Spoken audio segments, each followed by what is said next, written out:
Hey, thanks, Sean, for the introduction. And I have to say, I really like Selma's approach of letting the speakers mostly speak. So I'm going to try to make this overview quite quick.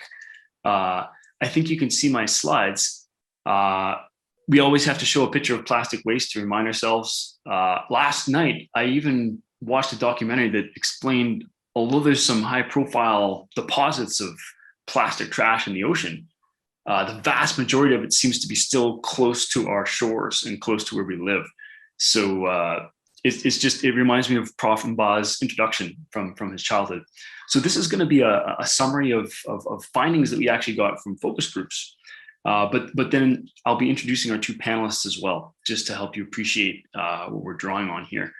In this picture, you can see on the top right one of the pictures of plastic waste products that are available in Rwanda. And you can also see a kind of side length view of EnviroServe's recycling facility where we have a lot of recycling activity. But what I want to just quickly do is go through some really key points that we got from our focus groups.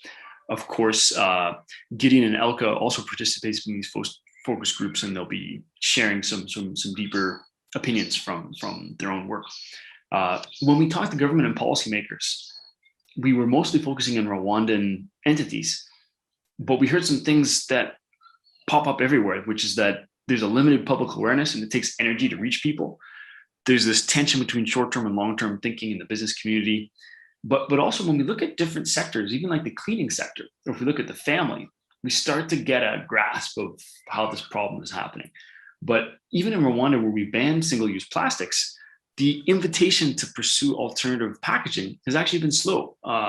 And these jobs that pop up in the cleaning of waste, sorting of waste, manufacturing, they're still emerging. But even in Rwanda, which is a fairly small jurisdiction, we do have 9 companies involved in plastic recycling and products from those plastics.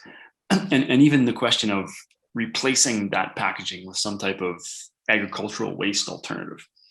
So the fact that the outreach needs to be done is still seems to be an ongoing problem for us. And we heard this from other East African discussions as well. If we move on to the waste management organization conversations that we had, and by the way, I'm listing all the organizations that were involved in these sessions as a way of thanking them, because we really got great insight from them. From this session, we really realized that it's still a challenge that you have multiple players in this ecosystem that need coordination.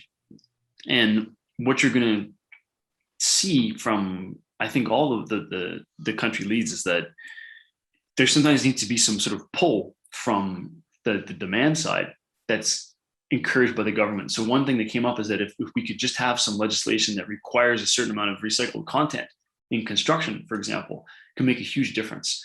So these folks did have the insight that they've made some of their own digital solutions to just help the coordination between trading.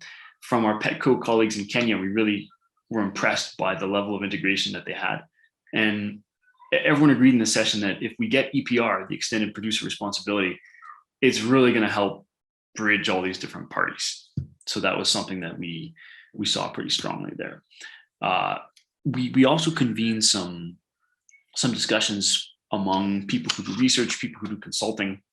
And actually, it was acknowledged that just coming up with better solutions for this packaging and understanding the actual effects of the materials, the properties of materials that are recycled, that is actually something where researchers could contribute. But I think it was actually Elka who pointed out that when we have these different academic departments, when we have different ministries, there's a perceived responsibility and territory that sometimes leaves out what actually needs to be done. So in general, the insight here was that if we're going to have this innovation, we need convening like is happening in this Ditch Plastic Network. And in fact, the idea of a digital platform was pretty attractive to people in this group just because of that convening power. And if it's universities that have to kick this off, that's fine. The thing I think that I've been seeing in the chat, and I think is really exciting that I learned from this session and that we've shared on our website, is when we go to the investor perspective, we were engaging some international investors that come from the private side, but also some institutional investors who have large scale climate change or kind of GEF funds to protect the environment. And they had a discussion about the investment climate for these types of things. And it was actually our international investor who pointed out that when you think about this ecosystem, there's two types of companies. There's enablers and transformers. And the enablers were the ones that actually just create the flows when it comes to waste management, that try to optimize things, maybe work with the materials. Whereas the transformers are the ones that actually fundamentally alter. So they make a new production of products, or they alter some other part of the solution. So there's linkages that have to happen just with the way things are now, but there's also people who come in with a transformative solution. And the insight that we picked up from this focus group was that there are some kind of what we call international majors like Coca-Cola, for example, who are operating on some of these areas, but there's a big opportunity where they're not operating, and we can see some of the gaps. But if you're going to approach an investor, you need to have some type of KPI that you can present to them, some type of indicator of your performance that will help them see how you're doing, help you plan ahead. There were different stages where the investors saw to contribute. Sometimes it was kind of growth equity, but at some point it was kind of regular investment.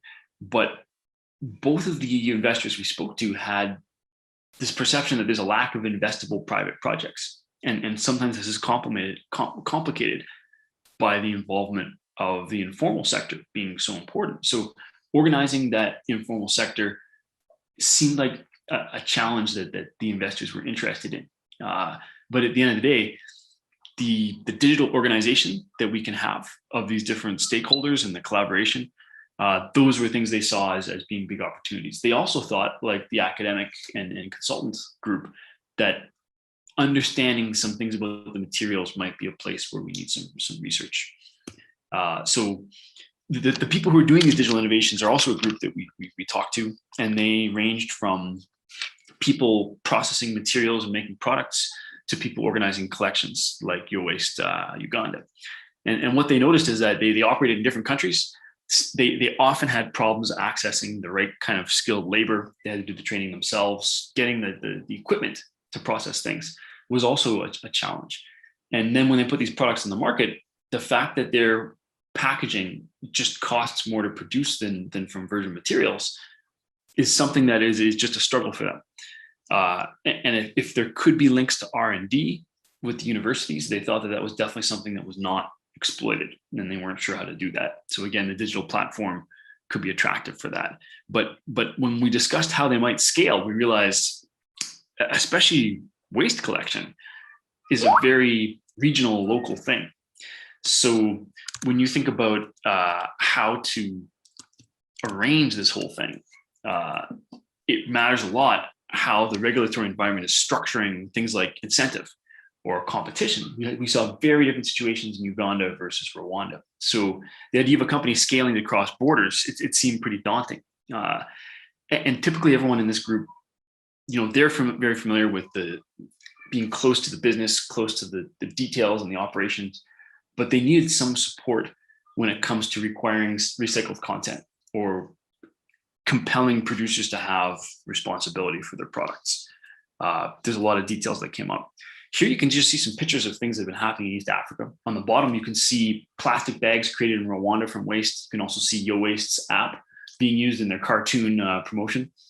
And of course, you can also see the collection side of things in some of these pictures. And then the central picture is actually a facility that was set up to process hundreds of metric tons of waste in Kenya.